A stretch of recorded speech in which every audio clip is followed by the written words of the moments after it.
Oi, oi! Day 3 of the Punchestown Festival has not quite finished. I'm recording this about 7:15. Classical Dream went in. Go on, the boy. I feel like we were really unlucky with Let's Go Champ. It's the way that racing goes. It's definitely frustrating when you really think they could have won, but hey ho, we go again. Good form going into the 4th day of Punchestown, and I'll lead this off at the start of the show. I have no strong fancies for Friday. I've done a muggy double, which I'll allude to in a second.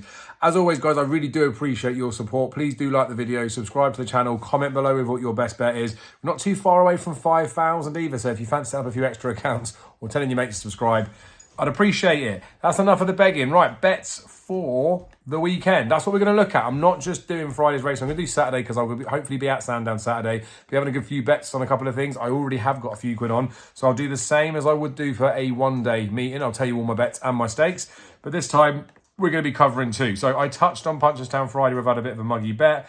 I have backed Impervious and Impere Pass in a double. Pays about 6-4, just shy of. I've had 50 quid on that. I think Impervious will win, right? Part of me was tempted just to have the 50 quid win on there.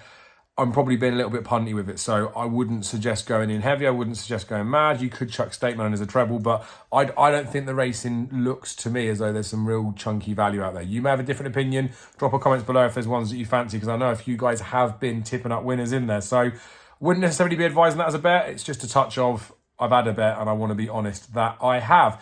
Moving on to Saturday. Saturday's really exciting, right? I'm going to touch on Punchestown first just to keep it fluid, and then we're going to get stuck in at Sandown. Two reasonable sized bets I will be having at Sandown. Let's hope we get it right, eh?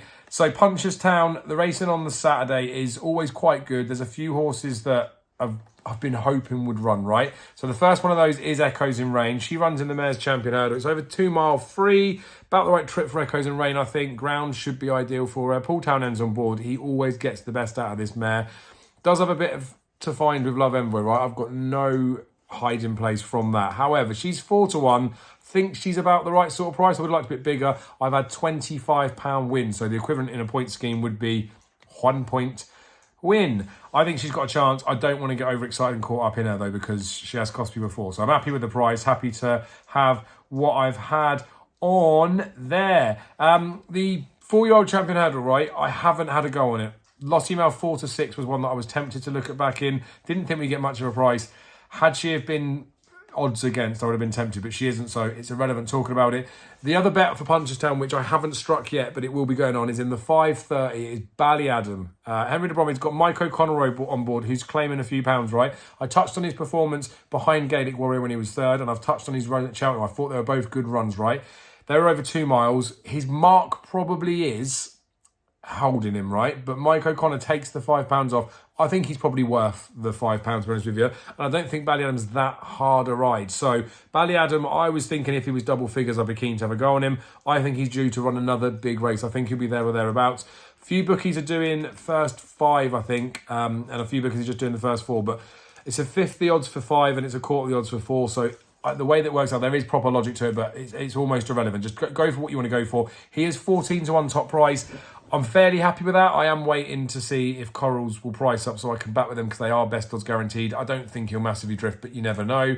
Some of Henry's horses have been lukewarm this week. I think Ballyadam's got a chance, right? I think he'll be there or thereabouts. So Ballyadam's going on, and I don't think the price is too bad. On to Sandown, right? So I still want to keep this concise and sweet. There's a few bets I'm having at Sandown, so we'll just talk about those. Celebration Chase, I've already touched on this in a couple of previews that I've done. I have had a few quid on Grenadine, right? I backed him in the short-term anti-post market when he was 7-4. Knowing full well that should John Bond line up, that price would go, but I wanted to tie some cash up just in case, for any reason, John Bond doesn't run. I'm not saying he's not going to run, but if he didn't, then Grenadine goes to a real short price, and I'd have been ruined paying for a Rule 4 or not. This is his track, right? Grenadine, we backed him last year when he beat Nube Negra in the same race. He was 6-4 then, and it was a proper price.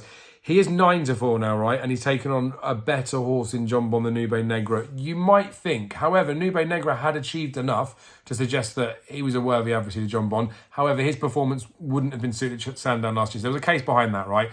Don't want to go too far into the form pieces and those bits, but like John Bond is going into open company. When he has come up against a proper horse, El Fabiolo, Constitution, he gets spanked. You might say that Grenadine's not in that company, but he is a 170 horse, or at least he's pushing that round here at Sandown.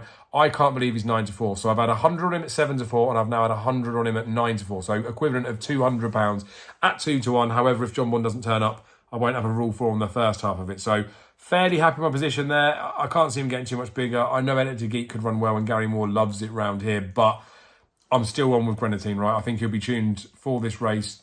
Target trainer Paul Nicholls knows what he's doing. I think he's a good price. I am aware that Jonbon could surpass him, right? I don't think it's going to be a walk in the park, but I do think at 9-4 I'm happy to pay to find out. In the race after, the 2:15, it's a handicap chase. I haven't got this one off my own back, right? A lad I'm going to go racing with on Saturday. Good judge, likes Musical Slave. I've backed him each way. I think he was 6 places with Betfair. I've had £25 each way. I had started with £12.50 each way, but he says he does really fancy him. So I've staked it up.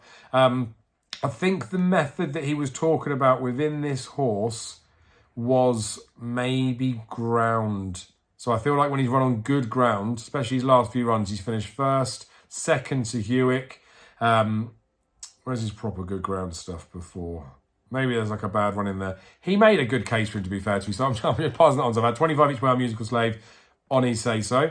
Then I'm going to be back in. I haven't struck it yet, but in the 4 o'clock, the select hurdle, I am going to have a good go. I'm going to have a go on Goshen, right? This horse is only a 7-year-old. Yes, he feels like he's been around forever. This horse is full of ability. Yes, we know he's got to go right-handed. Round this track, he's a different horse. He put up a 160 RPR. It wasn't this race last year, it was the Contenders Hurdle last year, after he just pulled all the way round in that Lingfield like winter championship race that they run in, and then came to here and did it. And I was scared to smash into him that year because I wasn't sure if the race came too soon. He likes his race and he thrives on it. He's won on good ground on the flat. He's won good ground. I'm pretty sure that was good ground when he ran in that select hurdle a couple of seasons ago, maybe last year. I think he's the best horse in the race personally on his day. Conditions, everything have to go in his favour. There is a bit of depth in the field. I do understand that. And I know Nappers Hill on good ground is like a proper horse. Again, Paul Nicholls, target trainer. Excuse me. Paul Nicholls, target trainer, would have got him ready for it. But basically, Goshen's 7-2 with William Hill. The Tissue's, one of the guys there, and again, was telling me he was 8-1 on the Tissue. I don't know what sort of price I'm going to get Goshen, but I'm not even disappointed with the 7-2. I'm going to hang fire for a little bit to see what I can get because there is a bit of depth in there. Like anything bigger than that, I'm having a go on him. So I haven't struck the bet yet. So at the time of recording, I haven't put anything on. I'm going to have 100 quid on him, 4-1 plus. So if I can get 5s or anything like that, 5s or 6s, I'm definitely having the 100 on. I'm not disappointed with 7-2. If 7-2 is as good as he gets, I'll have 50 on. If I can start getting 9-2, 5-1 or bigger, I'll have 100 quid on Goshen. I think it's a race for him. End of the season, we're having a good few days. We might as well have a go, right? So bet responsibly, right? If you're following me in, this is just my advice. I know I'm doing all right for the last few days, but doesn't always pan out like that. Every single day is a new day. Every single race is a new challenge to solve. I've got a little bit of like association with some of these horses that I'm backing as well.